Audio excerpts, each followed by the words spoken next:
Chatbot таны бизнесийн тоноглол. Бизнесүүд бүтээгдэхүүн үйлчилгээгээ хэрэглэгч үйлчлүүлэгчдэд танилцуулж сурталчлах үүднээс Facebook хуудсан дээр пост оруулдаг.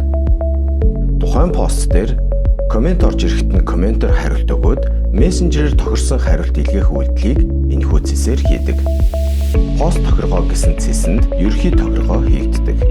Эхлээд хариултын тохиргоог хэрхэн хийхийг тайлбарлаж өгье. Ерөнхий хариултанд хийгдсэн тохиргоо нь бүх постоор ажиллах боломжтой. Хариултын хоёр аргачлал байдаг. Эхнийх нь яриа буюу хэрэглэгчийн бичсэн комментоос түлхүүр үгээр нь таньж хариулах. Энэ нь харилцан яриа цэс дотор байгаа машин сургалт хийгдсэн үгсийг дууддаг. Түлхүүр үгсийн талаар илүү дэлгэрэнгүй мэдээлэл авахыг хүсвэл харилцан яриа цэсийн хичээлийг үзээрэй. Мессенжерээр илгээх хариултаа текстээр хариулах, аль эсвэл үүсгэсэн блокууд дундаас сонгож хэрэглэнэ. Чатаар мэдээлэл илгээснээ мэдэгдэх коммент хариултаа энэ хэсэгт бичих бөгөөд тухайн хэрэглэгчийг меншн хийж болно.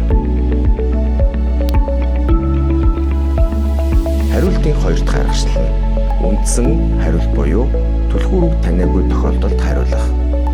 Нэг үндсэн хариулт бусд нь түлхүүр үгээр таних хэдэн ч хариултын тохиргоо байж болно. Хариултын ерөнхий тохиргоогоо бэлдсэн бол тохиргоо хийх постоо чатбот дашборд руугаа дуудаж оруулна. Ерөнхий тохиргоо ашиглах, коммент хариулт өгөх, мессенжер хариулт илгээх гэсэн тохиргоонуудыг асааж өгнө. Пост устгах нь Facebook дээр тохиргооны ажиллагааг коммент бичиж шалгана. Харин дэлгэрэнгүй товч дараад орвол зөвхөн тэрхүү пост дээр ажиллах тохиргоог хийн. Дараагийн пост нэмэхэд тохиргоонуудыг асаахад л болно.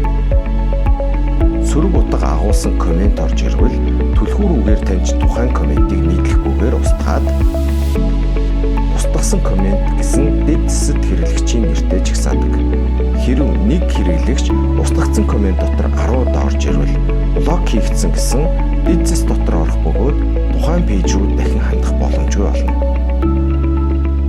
Хоёр зүйлийг анхааруулъя.